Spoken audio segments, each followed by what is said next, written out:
Thank you so much. We're about to begin a terrific panel on one of the pressing challenges, which of course is food security. So please welcome to the stage our panelists, and I will introduce you to them.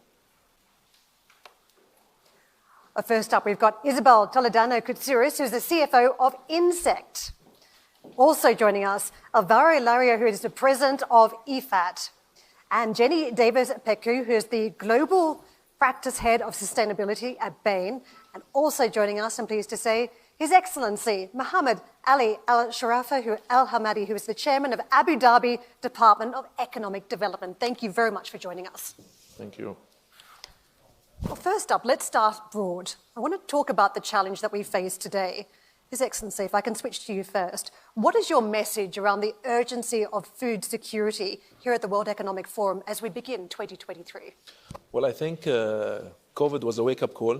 As a government, we understood that we had some deficiencies within the food security. And we scrambled in trying to not only get what we needed, but started looking internally and domestically what we need to do. And in the verge of 2 years, the government of Abu Dhabi have really introduced a number of initiatives that supported local producers, increased employment within the food industry, and starting investing and attracting companies that are within the technology space of food that would give us an advantage on either our crops or new technologies within the food sector. So I think what we need to do is not only develop our logistics and supply chain, but also develop new technologies. And I think one of the areas that Abu Dhabi government have done tremendously well is creating that intermediate entity between the local producers and the markets, because it's a very immature domestic market. And as we speak now, we are already actually exporting a lot of our produce outside of the UAE, which tells you that I think we are on the right track in a way. As you look globally, what do you see, though, for this year? Because it's been a rolling set of issues. COVID first, climate change issues, the war in Ukraine, and this year, a difficult economic environment. Does this year look even more pressing as we talk about food security? Absolutely, but not only from a food security point of view, but I think from investing in food security is also becoming harder because of the different geopolitical issues that are happening around us, supply chain issues. And that's why we as a government, we try to support and subsidize in a way or another for a period of time those industries, because you need to continue supporting them until we're far away from the problems that we have now. And I think this is what we've been doing lately. Jenny, let me bring you in. It is a year as we set up for very difficult macroeconomic headwinds. Just flesh out the urgency around food security in your view. There's a short term and a long term to this. So in the short term, it's impossible to argue there isn't a pressing food security issue. There's almost 1 billion people who are undernourished. There's 350 million people facing acute food security issues. Only 3 crops represent 60% of base caloric needs, and all of them are vulnerable to climate change impacts. And of course, we have 25% of greenhouse gas emissions from the ag sector. So food security is a very pressing issue. If you step back, though, when you look at, if you took the caloric production today and you had no food waste and no food loss or waste, and you had people consuming the right amount of calories, the amount of food produced today would actually be sufficient to feed the world till 2040.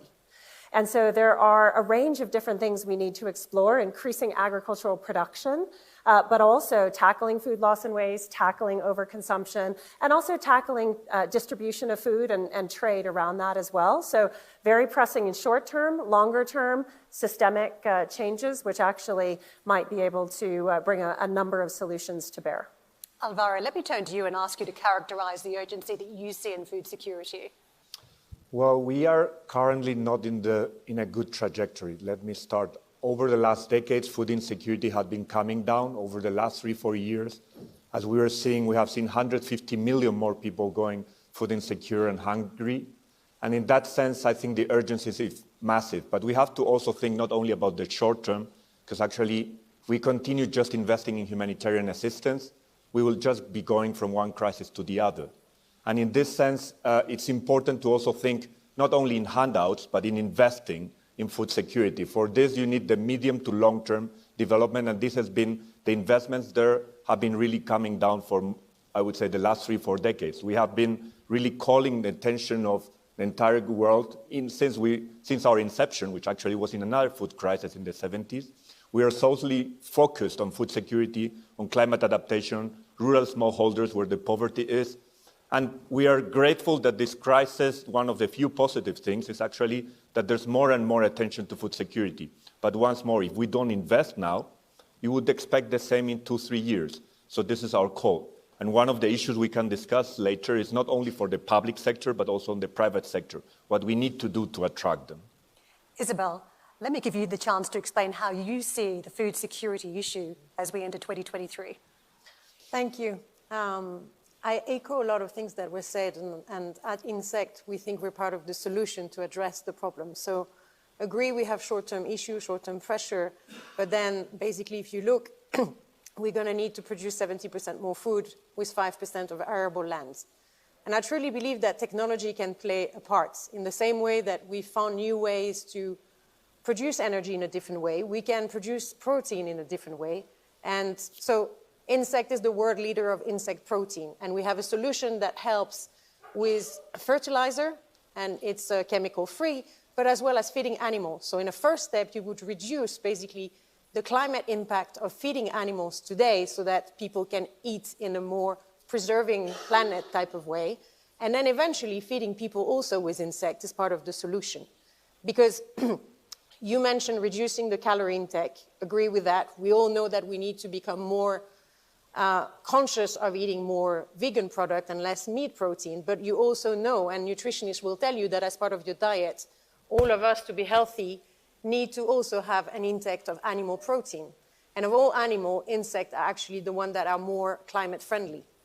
So there are solutions in terms of digitization where you can actually implement solutions to help the agriculture. And we all talk about regenerative agriculture, which is a big theme for us, and to produce food in a more efficient way. And this is where the private sector, to your point, combined with the public sector effort, can really have an impact for the long term to make sure that we solve the problem, which is feeding the people while preserving the planet. I want to drill down a little bit more into who produces the food, because it's such a big topic as we talk about food chains of the future. And just by numbers, the food sector employs 40% of the world's population, but very big disparity across the board. 65% of adults employed in food and agriculture live in poverty. How do we conquer this challenge and include more people in better living conditions, lift the standard, and create a more resilient system?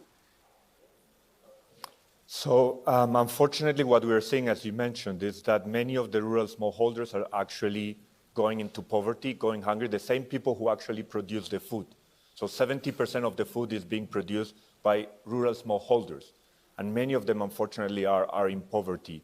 For us, even this year, right? Even though we had higher wages in most sectors globally, and even though some of these farmers got paid more, it still came out with higher inputs, right, and transportation, fertilizer costs. I mean, one of the issues we are seeing is that many of in the last mile where we operate, many of the smallholders, unfortunately, had to decide between eating or planting. In the cost of living, they could not afford many of the inputs, they could not afford the fertilizers. So for the public sector, I mean, it's important when we partner with them. For them, it's an engine of growth. It's a creation of jobs. As you were mentioning, population will be growing, especially in Africa. Some of the countries like Niger will be tripling their population by 2050. Many of them are under 15. So we need to provide opportunities in order to create global stability. And this is very important. To have security and global stability, it's not only about food. We need to make sure that we are providing solutions. Jenny, you've done many, many years of work on transforming value supply chain systems. What's the answer here as we talk about a better food system? Look, I think that on the discussion about raising smallholders out of poverty, actually improving productivity, which is what we need to do to feed the world, also actually gives farmers more income. And so as we implement better practices, as we bring climate-friendly solutions to those farmers, they can actually increase their productivity, increase their livelihoods, and increase, therefore, the production that they're bringing. Now, you have to do that in a way which actually farmers can absorb because they can't take all the risk. They already bear all the risk. And so you actually need farmer-allied intermediaries that can work with farmers to make sure that they get the right input, the right training, but also the right financing and the right risk sharing also with the downstream food producers.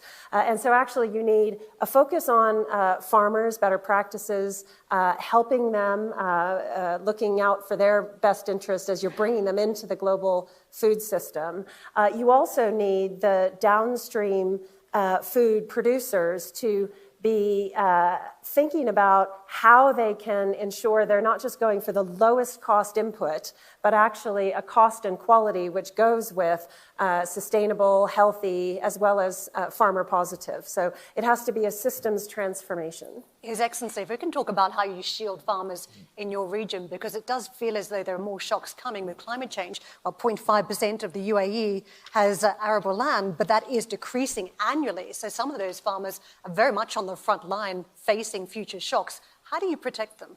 See, the 4 or 5 years ago, a lot of the farms that were at least in Abu Dhabi and Dubai side have always been recreational farms. And they were subsidized utilities as well. So water, electricity were always subsidized. So you didn't have the impulse of actually doing real farming. So when we decided to take these out, the habit started changing that, okay, I need to have a farm, I need to have it recreational, but I need to also produce out of it. And by producing, they need to have the right crops. So that when we created an entity as well that supported farmers free of charge, either with different type of vegetables or fruits that needs to be farmed in the United Arab Emirates because of the different weather conditions, a lot of them started going into greenhouses. We are trying to be as supportive in terms of the sustainability. So greenhouse emissions have always been a problem. We started giving them subsidies as well in using technologies so that they can reduce the footprint, the carbon footprint. But again, when we started seeing this problem, we thought that habits needs to change. And now it became very obvious to us that people living, not only nationals, but people living in the United Arab Emirates are happy to use the crops that are being farmed within the United Arab Emirates.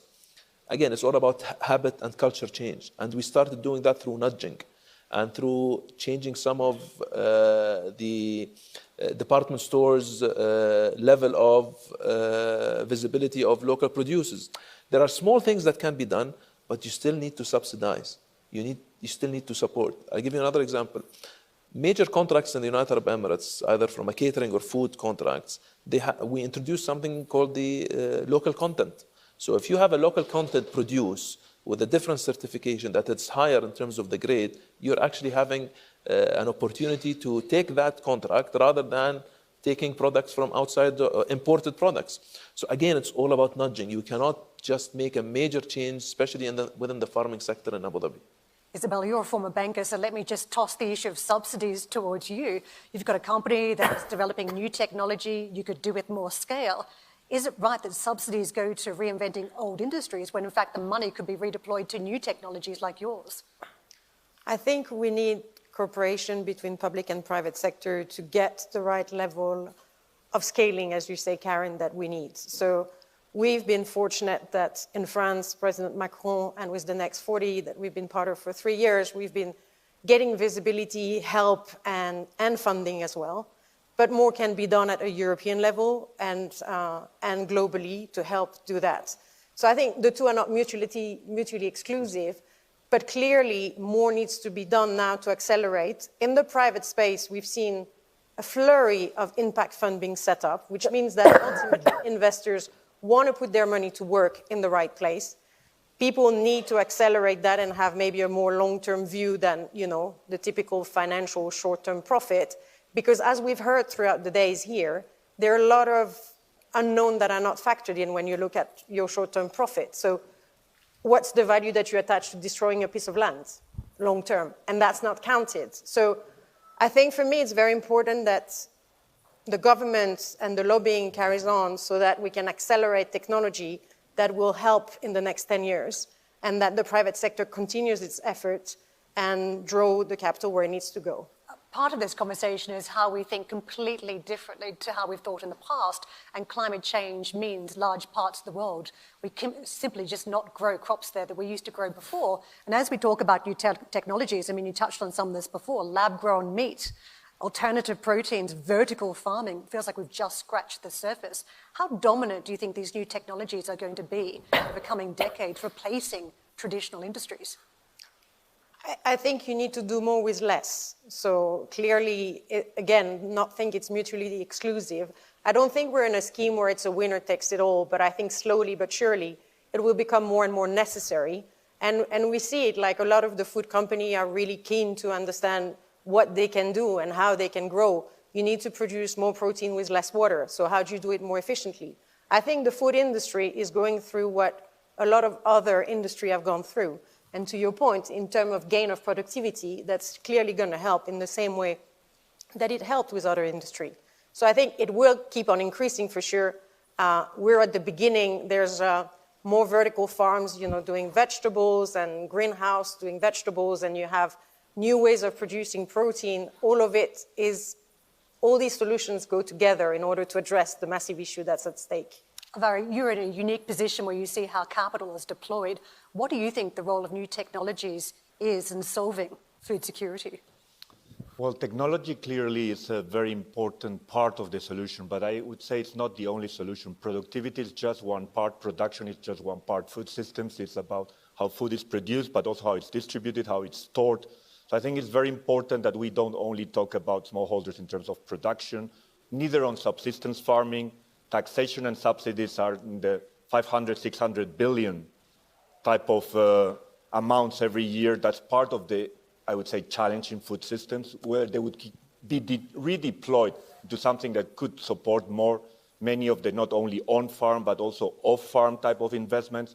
So we need to make sure that when we talk to the private sector and we try to engage them, we have an investable asset, that we have a case for investment, that it also goes beyond just production. I think there's a lot in the entire value chain that many of the smallholders can benefit of, and where there's a lot of job potential creation, and where there will be a lot of value addition, so that also the non-traditional actors and many of these smallholders also get the benefits across the entire chain. So that inclusivity, that how this is being distributed is very important, and it's part of the discussions that we would need to bring forward. There are some nations that are landlocked, and the cost of imports of food is great, which leaves them in this constant poverty cycle. Why not turn to answers like vertical farming and alternative proteins? Well, I think the first step for the type of challenges we have in least developed countries is where to get the investment. When we talk about impact investment, I think only 6% goes to least developed countries. Only 15% of that goes to agriculture. So we have to first also start with governments and local production. When I talk to heads of state, many of them are getting it because of the crisis, that they have to be more self-reliant. And that's part of the discussions. I was yesterday, the president of Tanzania, she just said that her budget, she was going to increase it by 4 times in terms of agriculture. So we need to start with local governments. We need to make sure the enabling environment is there. And then we can talk about also technology, also about bringing the private sector. But there needs to be a minimum, I would say, enabling environment. There's a lot to balance here between disrupting existing industry and bringing in new investors, new technology. I know Bain spends a lot of time crunching numbers. What do you think the role of new technology is in food security? So technology is clearly going to play a role, and things like vertical farming and new proteins are going to come in. What we see, though, is that alternative proteins, for example, are projected to be about 25% of the market over the next 10 years. It's not 100% of the market, and it's not even the majority of it. And so we are going to need to change the growing practices of the traditional food, whether that's row crops or livestock or others. The thing, though, that's interesting is that it isn't necessarily just new technologies. It might be new crops, which actually are going almost back to the future. And so what you're seeing in Africa is the resurgence of things like finger millet, which actually are better suited to the local growing conditions, which have kind of come out of the food production chain over the past 50 to 100 years, but are starting to come back in with the likes, for example, of Unilever's Future 50 Foods initiative, which has got finger millet pilots in Kenya and actually then putting that onto shelf. And so I think we're going to see a mix of transforming the core crops, you know, the major crops that rice, wheat, maize, et cetera. We're going to see new technologies coming in. We're providing some of that. And I think we're going to see some of those new foods, which are going to play a big role as well. His Excellency, I'm curious about your view on this, the role of new technologies, because it has the potential to unlock food security for nations that simply cannot produce their own food. What sort of interest are you seeing in your region for some of the new technologies? See, new technology is very important, not only because of being new or it's a fate, but I think it's important because a lot of countries, they have problem with water resources as well. And let's take the Middle East, for example, or the UAE. Water is not abundant. We either use what's left of the natural resources, and we use a lot of desalination. So we have to come up with, for our food security, using technologies that uses less water, but at the same time, we have good crops, and you can get enough volume as well, and economically viable for investors to come up with. And that's why technology was very important for us to attract. Through our attraction and promotion agency, we attracted a number of, either in the fishery side or the poultry side, or even in the vertical farming, that have already set up shop in Abu Dhabi, and they are playing a big role in rolling out those technologies to the local farmers. Again, as my colleague was saying, that it is not only the farming. I think the technology is always within the whole ecosystem of the food security. If we look at one portion of it, I don't think we're giving it the right attention. But I think it is the whole sequence that we are trying to do. And we're doing great in that area so far. His Excellency, I want to talk about funding gaps because we are very much setting up for a challenging economic year.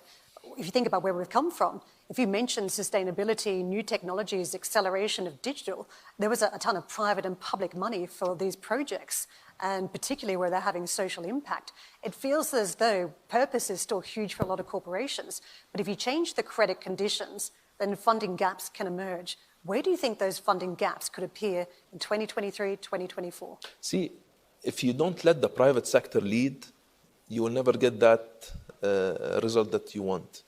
The government will only be there, or should only be there, to nudge and put the right policies for the private sector to develop it. But you have to give them the right environment and space for them to do that.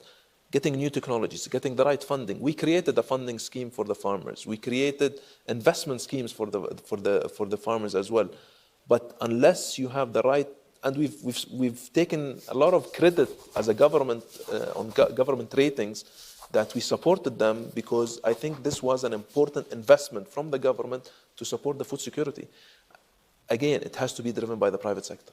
Isabelle, we've moved a long way from the heyday of the Beyond Meat IPO. Where do you think the funding gaps start to materialize? I think you will see it across various industry. I think, coming back to what you were saying, one area that government can help also is when it comes to regulation. There is one thing to help people have the right environment, and there's also one thing where you can help private sector, because certain asset class have a higher risk-weighted asset. So the amount of capital that insurance companies for the like need to withhold is much higher. So if you're helped in that respect, that could unlock some capital towards innovative solution from the private sector and probably bridge some of that funding gap, because clearly capital is going to be scarcer, and clearly debt is going up as well in terms of interest rates are going up. So it's going to be harder for companies to grow as fast as they were. Part of it, you'll tell me, is healthy, but I think equally it needs to keep going given that's what's at stake. So I think when we look at the policy environment and the regulatory environment, there is really some things to be done here to make sure that it's not a big gap. Jenny, what falls through the cracks at this point, do you think, because of tighter credit conditions? Look, I'm going to not talk about the macro view, but the micro view. And actually, the funding gap emerges in some of these conditions for the farmer. And so as farmers are trying to transition to new practices, I say regenerative agriculture practices, actually, there's usually a dip. And it may take 4, 5, 6, 7 years, actually, for the profitability to come back to where it was before. There is no way that a farmer can afford financing that risk over that period of time. And so actually finding ways to ensure that farmers can be incented through that transition, and that might be through different kinds of offtake contracts. It might be through crop insurance. It might be through carbon credits that actually provide different kinds of financing for farmers as they're going through that. So there'll be lots of places on the macro where financing gaps emerge, but starting with the micro, who do we want to change? Can they afford to change? And how do we get them the conditions that mean they can financially be able to do that? Because they can't risk feeding their family. They already can't feed their family as it is. And so how do you actually help finance the transition that we want to see? Alvaro? So in terms of climate adaptation, one of the big, and I think the World Economic Forum brought some papers on how to accelerate it, the investment from the private sector. We know there's only 2% in climate adaptation, so coming from the private sector. So at the macro level, we have seen that we have cracked to a certain extent the health issues and how to bring them together, COVAX vaccines, World Health Organizations, the funding, how to bring different actors together. In terms of climate mitigation, to a certain extent, we have also brought the private sector. In terms of climate adaptation and food security, we still have not really brought and cracked the model of how this can really be coming forward. Depends what goal we have in mind as a start. If we're talking about really ending global poverty and really increasing the food security and the incomes of smallholders, then we would be talking about, from the government side, at least another 19 billion per year, from the multilaterals, another 14 billion, from the private sector, equal amounts. So we're talking about massive amounts. So I think depending on what we want to solve, there's different aspects, but it's clear that in the case of food security and of climate adaptation, we're still a long way of managing to bring the private sector in. But specific issues, what jumps out to you about this type of credit environment, given it has been such a favorable funding environment? The right side in terms of trends around food security, huge ESG push for some investors. It's been pivotal for the sector in terms of improving itself. But as that finance starts to run dry because of the challenging economic climate now and credit conditions, where are the biggest challenges this year? So the finance was not there much from the beginning. Let's say we have been seeing a lack of underinvestment for many years. What we're seeing right now for the smallholders is that they've been affected by both the rising interest rates in terms of the credit they can access, also the depreciation of currencies. We tend to think only about the euro or the dollar, but many of the currencies in these countries have been massively depreciated, and that has also impacted the import of the cost of inputs, plus the inflation. So actually it has been a perfect storm for many of them. So it has, if the situation before was not good, this year is going to be even worse because of interest rates, currencies, and also just the cost of living. I want to pivot to security around borders and trade. I mean, we've got a very big theme here at the World Economic Forum around this push against globalization, the deglobalization effect. And if you think about the last number of years, really starting with COVID, borders have gone up around certain products, around national security fears, and food restrictions has been one of them. His Excellency, how do we push back against trade borders going up around food to ensure that there is enough supply flowing across borders? Well, probably in the Middle East, United Arab Emirates have been the first to introduce the FTA agreements and CEPA agreements with a number of countries so far. And the food security chapter within all these countries have been very, very big. And again, from what we learned during COVID and what those countries also learned from COVID is that food and other products are very important that needs to be networked as easy as possible. And so far we have 5 agreements in place. There are 4 in the pipeline. And India, Israel, Colombia, Indonesia, others in the pipeline as well. So yeah, this gives us a bigger opportunity, not only from a food security, but also from a bigger economy that both countries can use for their businesses from being commercially viable businesses, and specifically within the crops business as well. What do you say to some countries, though, when they are forced into these short-term measures? They've got hungry populations, large populations to feed, and the politics in the background can be difficult sometimes. Do you understand why they decide to adopt these short-term measures? See, I do understand that they have to use the tools that they have. And if food is a tool for them to protect themselves, I do understand that. But some countries would use that for a different mean, which is not the right way to do it. But as an inclusive country, during the COVID crisis, United Arab Emirates have been exporting, and not only humanitarian, but also helping a lot of countries within the food security issues. Jenny, we've been talking about supply chains a lot here at the forum, and that's from every different aspect. Food, of course, has been disrupted too with some of the transportation issues. Add another layer on top around trade and national security around food supplies. What's the rolling impact? Look, you do see companies struggling to continue to source everything that they need when they need it, and so you have seen some gaps on shelf that also is impacted by the inflation, which actually makes it even harder. I think there's a couple of things that companies are starting to do. So some of them are starting to source more locally, not locally in the kind of immediate local, but like, for example, in Africa, I think Unilever used to source 25% of their ingredients from Africa, now it's 65%. And so, that's a big continent, but that's starting to bring it more into those kinds of regional setups. I don't think we're going to see a full shift to that, because actually that's not the way the world works and growing patterns work. And so it is going to be important to keep that global trade going, but understanding where the production is coming from, where can you start to make adjustments, and then also what do you have to do to help contribute to develop the food systems in the markets that you're sourcing from. That's where we're starting to see companies really leaning in to ensure their supply. Alvaro, how are you thinking about the trade borders, the trade issues around food? It's a very complex topic. So what we are seeing is that the crisis has made many heads of state aware that we are all interconnected. And it's not only about the crisis, it's also the climate crisis. For example, Pakistan floodings. They are the fourth producer of rice globally. They were an exporter of wheat. They lost their entire wheat production. They go from being an exporter to being an importer. It changes completely the dynamics in the region. So unless you really have that production localized and you are self-reliant, this is all going to have a lot of spillovers, any of the climate event, any of the future also food crisis event, unless we invest right now. So this interconnection has made many of the heads of state aware that food security is also national security. And it gets into a very complex pattern. I was talking to the WTA director, executive director, and it's true that over the last 20 years, there have been no further negotiations on agriculture. It's a very complex topic. One of the outcomes of food systems was talking about the 500, 600 billion per year on taxation and subsidies. So it's a very complicated. It's not only exporting bans, which obviously in the long term are not beneficial, but how actually the structure is set up. And it's just not a good structure. We know it, and it needs to be changed.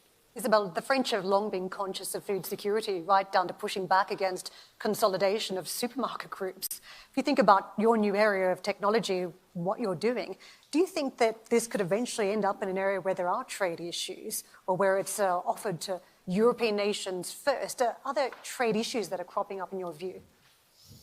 So you're right. Traditionally, France is a big agricultural nation, which is why innovation has been nurtured. We can see, sadly, in a way, this whole crisis has brought it top of the agenda, as my colleagues were saying, in terms of awareness for people. So whenever we meet with investors or with companies, the awareness of being the food sovereignty, the protein sovereignty is really top of the agenda. So if anything, for us, it's been more a tailwind that it brought it up to the agenda of people and top of the minds. Trade issue is hard to debate. It's a very complex conversation. It's existed forever. Technology will be something that people want to have. I can see that happening, and I can see that happening already, where people want you to come and set up in their country and make sure that they have that. For us, It's great that it's top of the agenda. What we want is to be able to produce more so we can have an impact on the planet and do it fast, because we bring a new ingredient, basically. So while it's helpful, we're also conscious of all the dynamics at play. We're not there yet, but you're right to flag it as a risk. And again, as Alvaro said, it's a complex one. I believe we've got a short amount of time left, so I might just quickly ask each of you about the best investment idea in food security for those watching this conversation. Isabelle. Well, I will be very biased. We'll give it a go anyway. Well, insect is a good one to start. Alvaro. Well, for ourselves, it's making sure that smallholders also have access to the distribution, to the storage, to other parts of the value chain, and there's an opportunity there for businesses to come in. Jenny. I would say solutions around food loss and waste. If we can stop the 30+% of food that's lost or wasted every year, that goes a long way to assuring food security. His Excellency. Packaging and distribution. I think it's a very important cornerstone of between the end user and the farmers, which has always been a problem that, at least from what we saw. Well, I hope we've given the audience plenty to digest today, and we appreciate your time. Thank you very much to our panel joining us today, His Excellency, Jenny, Alvaro, and Isabelle. We do appreciate your time here at the Sanctuary for CNBC at the World Economic Forum. Thank you. Thank you very much. Thank you.